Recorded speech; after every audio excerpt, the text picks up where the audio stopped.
नमस्कार, prime debate में आप सभी का बहुत बहुत स्वागत है। मैं रविंद्र सिंह आपके साथ और आज बात करेंगे बीजेपी की और साथ ही साथ कांग्रेस की भी, क्योंकि आज का मुद्दा 23 की तैयारी को लेकर है और किसका प्लान भारी रहने वाला है, इसी पर आज की चर्चा होगी, बात होगी। क्योंकि राजस्थान में चुनाव नजदीक हैं, बीजेपी और कांग्रेस दोनों की तैयारियां भी जबरदस्त हैं। बीजेपी ने प्रदेश के सभी बड़े नेताओं के संगठन के सबसे छोटे पद यानी पन्ना प्रमुख की जिम्मेदारी दी है। इन नेताओं को अपने चुनाव क्षेत्र में पन्ना प्रमुख का काम भी करना पड़ेगा। इन नेताओं में पूर्व मुख्यमंत्री वसुंधरा राजे, प्रदेश अध्यक्ष सीपी जोशी, केंद्रीय मंत्री गजेंद्र सिंह शेखावत, नेता प्रतिपक्ष राजेंद्र राठौर समेत सभी बड़े नेता शामिल हैं। और इन सभी नेताओं को अपने मूल मतदान क्षेत्र में अपने इलाके के वोटरों की लिस्ट में अंकित 60 मतदाताओं से सीधा संपर्क करना होगा। बताया जाता है कि बड़े नेताओं को पन्ना प्रमुख बनाने के पीछे बीजेपी की सोच यह है कि पार्टी का संदेश हर कार्यकर्ता तक जाना चाहिए। कार्यकर्ताओं की भूमिका में कितनी महत्वपूर्ण होती है, ये जरा पता चले हर कार्यकर्ता को और वोटर को भी। बीजेपी ने आगामी विधानसभा और लोकसभा चुनावों की तैयारियों के तहत एक एक मतदाता तक डायरेक्ट अपने कार्यकर्ता को भेजने की रणनीति तय की है। कांग्रेस की भी अपनी प्लानिंग है। सर्वे, राहत कैंप समेत अनेक प्रकार की रणनीति पर काम चल रहा है और इसी मुद्दे पर आज चर्चा करेंगे। पहले एक छोटी सी रिपोर्ट देखते हैं। मिशन राजस्थान में जुटे सियासी दल।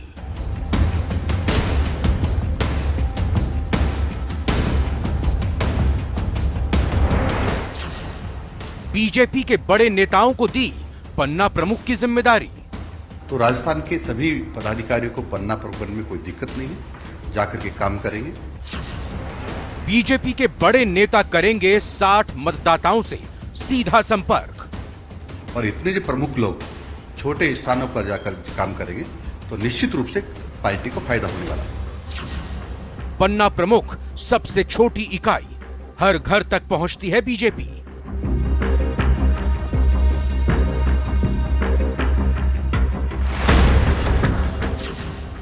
कांग्रेस के भी प्लान, सर्वे से जनता का मिजाज जानने की कवायद। राजस्थान की जनता ये पूछ रही है कि लगातार 2 लोकसभा चुनाव के अंदर 25 सांसद भारतीय जनता पार्टी को दिए, लेकिन राजस्थान को क्या सौगातें मिली।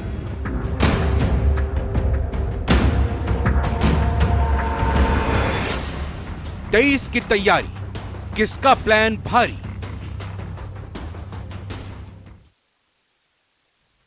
हमारे साथ 3 खास मेहमान जुड़ेंगे, उन तीनों से आपका परिचय कराएं। उससे पहले बता दें कि पन्ना प्रमुख बहुत ही महत्वपूर्ण इकाई संगठन में बीजेपी के मानी जाती है और बीजेपी पन्ना, एक पन्ना जिसको पेज भी कहते हैं अगर हम कहें, उसमें जो 30 और 60 वोटर्स के नाम होते हैं उस क्षेत्र में ये कोशिश होती है कि लगातार संपर्क में उनके रहा जाए। और जिस दिन मतदान का होता है कोशिश ये होती है कि ज्यादा से ज्यादा मतदाता जो उस पन्ने में अंकित हैं उनको बूथ तक लाया जाए और उनको यह सुनिश्चित किया जाए कि उन्होंने अपनी वोट दी है कि नहीं दी है। 3 मेहमान जुड़ चुके हैं। मुकेश दाधीच जी हैं, बीजेपी जुड़े हैं, बहुत बहुत स्वागत। प्रदेश उपाध्यक्ष हैं आप।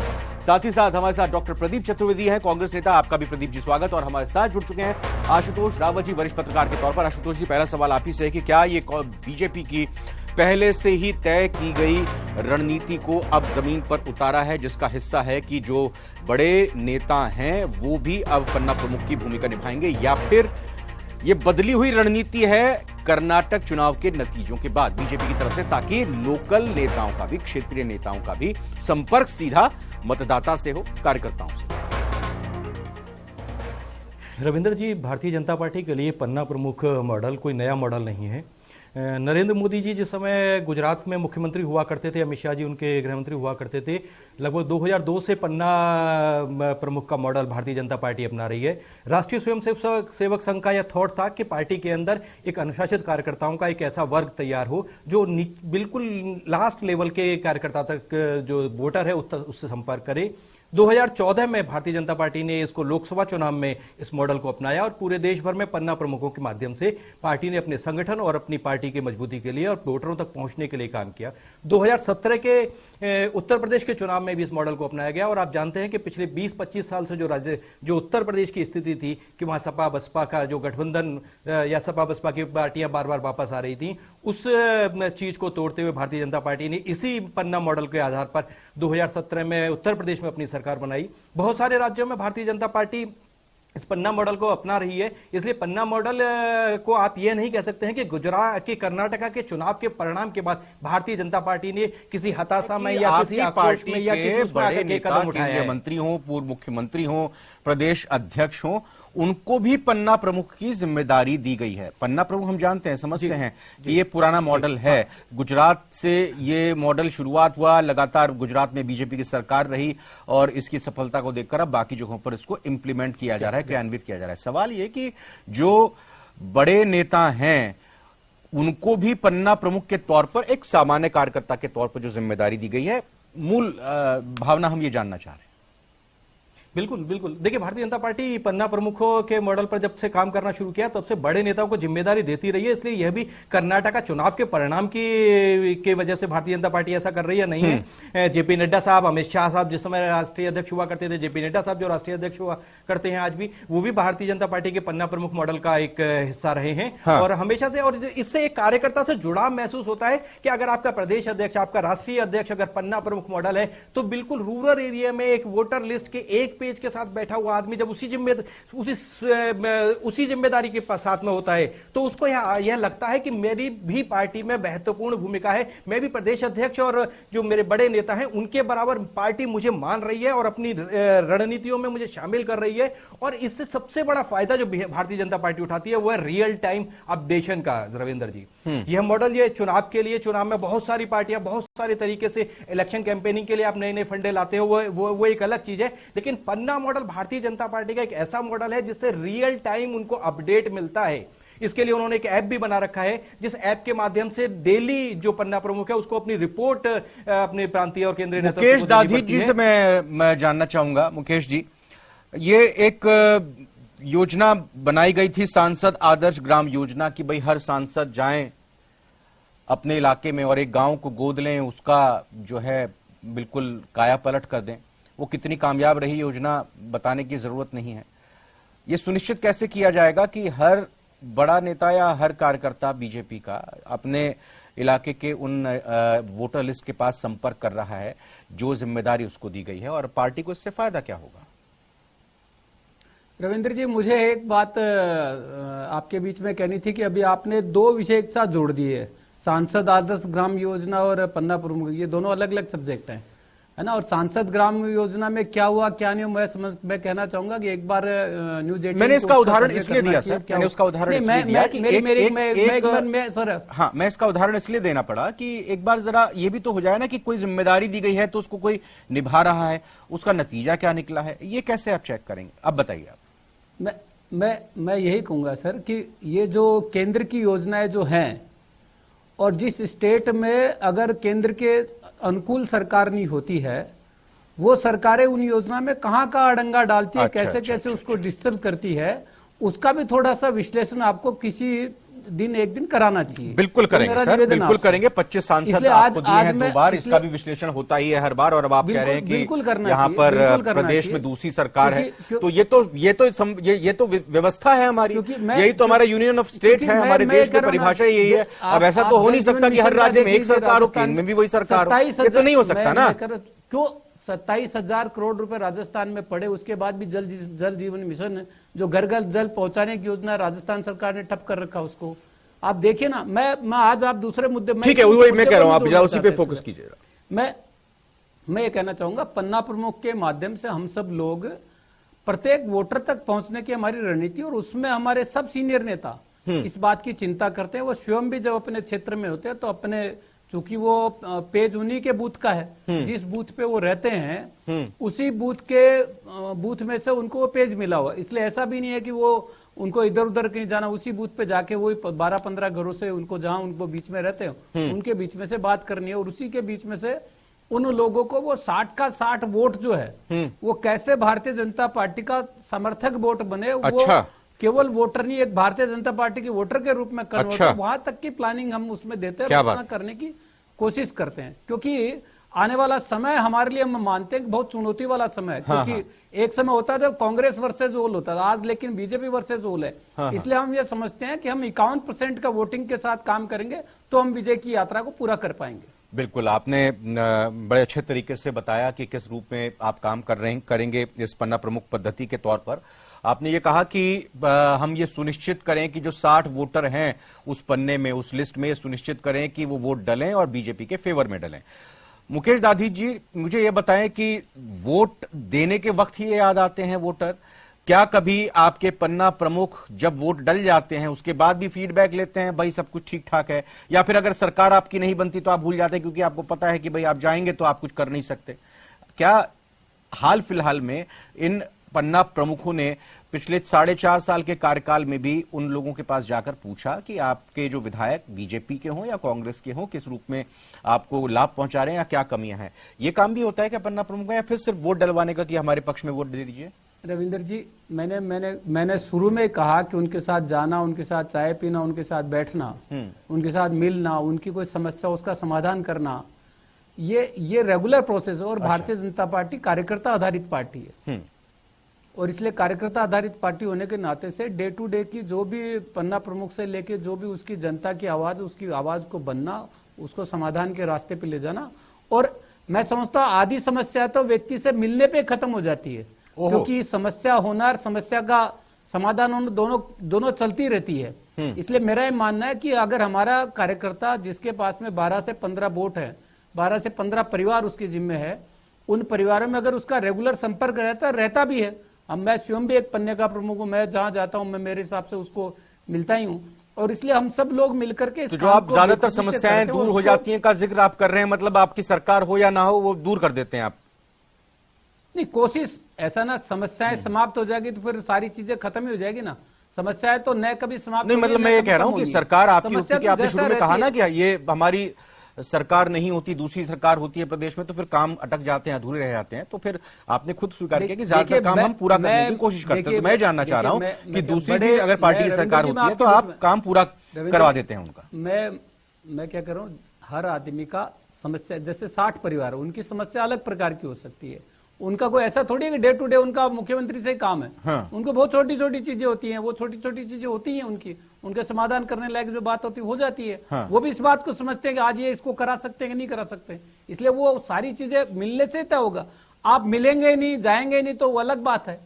इसलिए हमारा काम है डे टू डे उनसे संपर्क करना, उसके संपर्क के माध्यम से उनकी समस्या को। डॉक्टर प्रदीप चतुर्वेदी जी, आपने सुना यहां पर दाधीच साहब ने जो जवाब दिए, उस पर भी आपकी मैं रिएक्शन लूंगा, आप जवाब जरूर देना चाहेंगे। लेकिन एक चीज मैं आपसे समझना चाहूंगा कि जो 1 to 1 संवाद पिछले दिनों सभी विधायकों से हुआ, आपकी पार्टी के दिग्गज मुख्यमंत्री ने, प्रभारी ने और साथ ही साथ प्रदेश अध्यक्ष ने बैठकर किया, एक जो 13 सवालों का जो एक पेज, एक पन्ना पकड़ाया गया था, उसमें एक ये सवाल भी था कि भाई आपके क्षेत्र के वोटर कितने खुश हैं आपसे, उसके बारे में आप रखिए। तो उसमें विधायक को ही कहा गया कि आप अपनी फीडबैक अपने आप ही दे दीजिए। तो ये कांग्रेस खुद कैसे कनेक्ट करती है, क्योंकि सारा काम तो यहां पर जो है पन्ना प्रमुख की तरफ से ही ज्यादातर काम हो रहे हैं। रविंद्र जी, अभी जो आपने प्रोग्राम की प्रस्तावना दी है उसमें आपने जो तथ्य प्रस्तुत किए हैं उसी में कहना चाहूंगा, जो दाधीच जी ने कहा, आप समझिए कि भी कर्नाटक के चुनाव हुए, उसमें कांग्रेस ने सफलता अर्जित की है। सवाल यह है कि ये राजनीति समय के अनुसार होती है। आज कर्नाटक में चुनाव हारने के बाद भारतीय जनता पार्टी को एक जो सदमा लगा है, झटका लगा है, उसका ही परिणाम है कि आज ये बात जो सामने आई है कि पन्ना प्रमुखों का रोल, जो पदाधिकारी हैं, मंत्री हैं, जो भी हैं, वो अपने दायित्व के अलावा पन्ना प्रमुख का कार्य भी करेंगे। ये एक विशेष आदेश इस स्थिति में दिया गया है। इससे ये बात समझ में आती है कि भारतीय जनता पार्टी ने कर्नाटक के चुनाव को बहुत गंभीरता से लिया है और आने वाले चुनाव में राजस्थान में इस तथ्य को दृष्टिगत रखते हुए उन्होंने अपनी तैयारी को अंजाम देने की कोशिश की है। इसके साथ साथ ही अगर आप राजस्थान की बात करें तो मुख्यमंत्री अशोक गहलोत जी ने ओल्ड पेंशन स्कीम और चिरंजीवी स्वास्थ्य योजना की जो लोकप्रियता हासिल हो रही है और सरकार को जिस तरह उसका समर्थन मिल रहा है और जो लोगों को उसका सेवा मिल रही है, उससे भी भारतीय जनता पार्टी का नेतृत्व चिंतित है। क्योंकि मुख्यमंत्री अशोक गहलोत जी ने उसके साथ साथ ये जो महंगाई राहत शिविर का जो आयोजन किया, और मैं आपको बताना चाहूंगा कि पिछले 2018 के चुनाव में भारतीय जनता पार्टी और जो कांग्रेस का ये चुनाव था, उसमें एक नई पार्टी जो आदिवासी क्षेत्रों में खड़ी हुई, उसका नाम भारतीय ट्राइबल पार्टी था, उसके 2 विधायक जो है विधानसभा में आए। तो चूंकि ये पारंपरिक रूप से कांग्रेस का वोटर था और उस पिछले चुनाव में इसने अपनी उपस्थिति अपने अलग से दर्ज कराई, तो उन्होंने राजनीतिक संकेत दिया। मुख्यमंत्री अशोक गहलोत राजनीतिक चरित्रकार हैं, वो इस बात को समझते हैं। उन्होंने तभी से इस बात को अंगीकृत करते हुए महंगाई राहत शिविर का जो बजट और जो कार्ड दिए जा रहे हैं, 4 करोड़ कार्ड अब तक जो है रजिस्ट्रेशन हो चुके हैं, करीब 1.5 लाख करीब कार्ड बढ़ चुके हैं।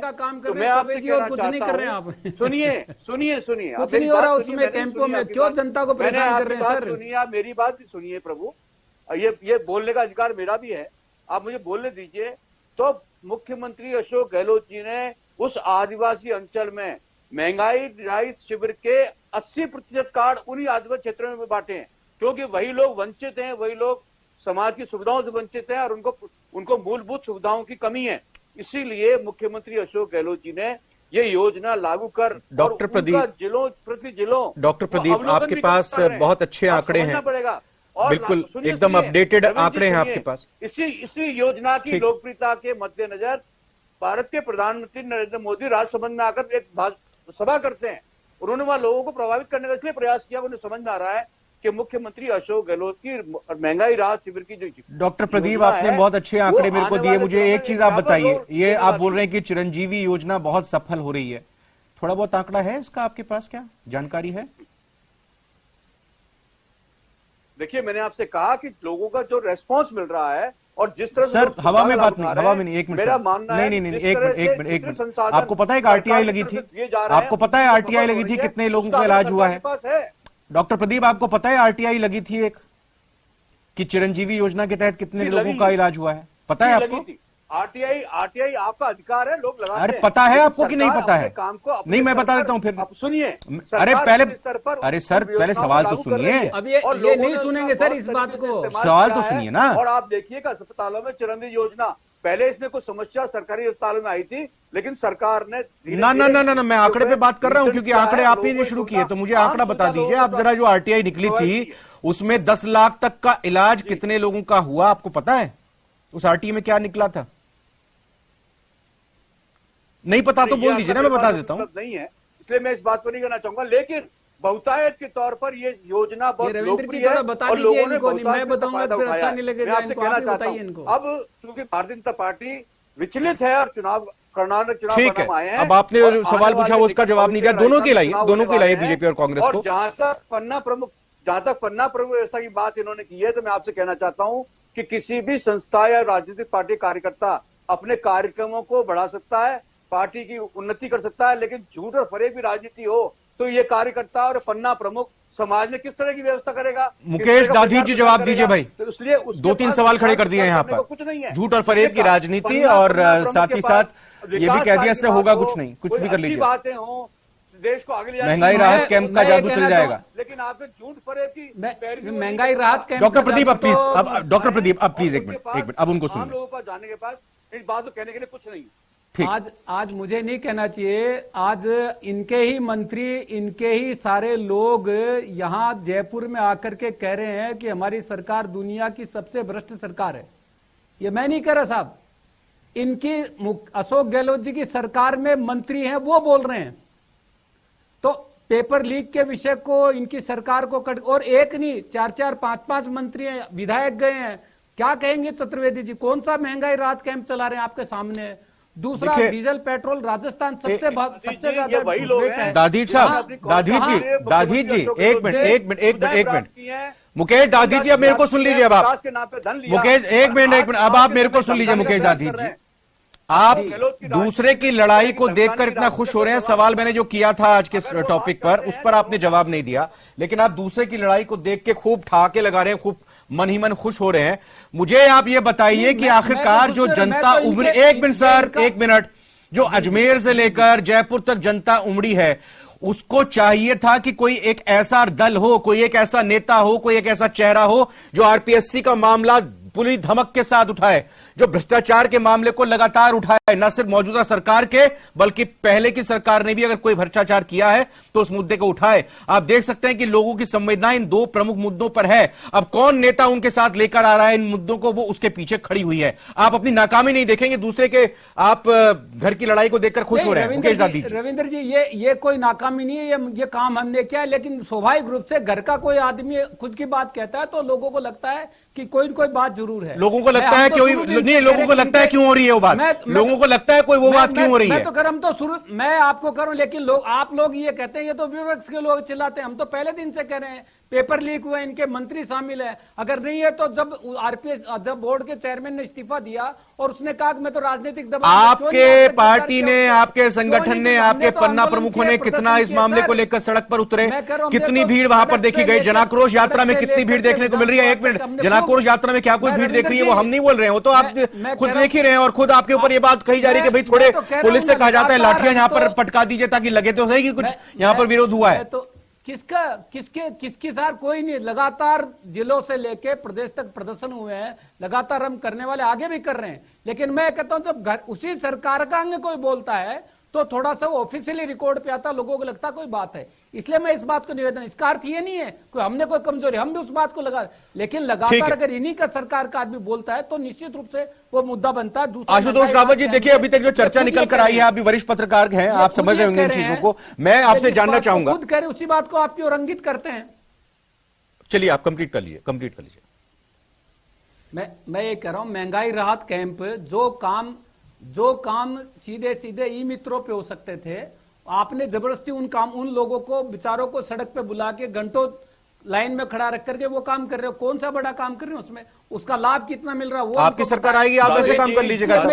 इसलिए मैं कह रहा हूं कि उसके बाद ऑर्डर देना पड़ा ना इनको, ये काम ये मित्र पे भी किया जा सकता है। ये लोग नेतृत्व परिवर्तन चाहते हैं, नेतृत्व परिवर्तन तो विधायक दल की नेता तय करता है, विधायक के मैं चतुर्वेदी नेतृत्व परिवर्तन की बात नहीं कर रहा, मैं कर रहा हूं नहीं होता जो मुद्दे जो आपके कहने से होता है। आशुतोष रावत जी, आपसे मैं सवाल ये है कि क्या बीजेपी जो महंगाई राहत शिविर कैंप को लेकर एक तरह से डेटा तैयार किया जा रहा है, उसके काट के तौर पर पन्ना प्रमुख के हिसाब से अपनी जिम्मेदारी का निर्वहन करेंगे और एक एक वोटर के पास जाकर समझाएंगे बीजेपी क्यों और कांग्रेस क्यों नहीं, और जाहिर तौर पर और माइक्रो लेवल पर जाकर चीजों को वो सही करने की कोशिश करेंगे?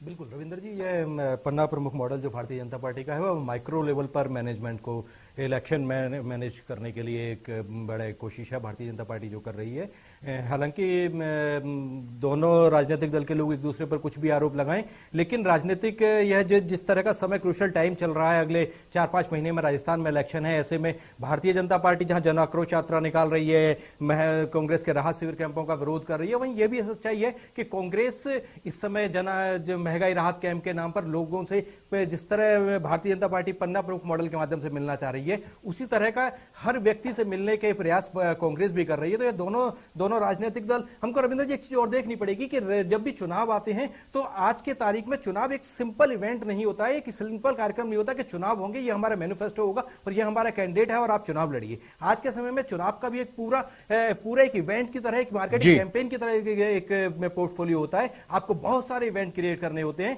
कांग्रेस उसमें से एक महंगाई राहत कैंप का आयोजन कर रही है। बिल्कुल, तो इवेंट वर्सेस इवेंट, और यहां भी अगर बात करें तो पन्ना प्रमुख बनाम जो सरकार की तरफ से यहां महंगाई राहत शिविर कैंप लगाए जा रहे हैं, उसमें से भारी कौन सा पड़ता है? सवाल भी आज हमने सोशल मीडिया प्लेटफॉर्म पर छोड़ा था कि किस रूप में आप इस पूरी मुहिम को और देखते हैं और बीजेपी को इससे क्या फायदा होगा या नुकसान होगा।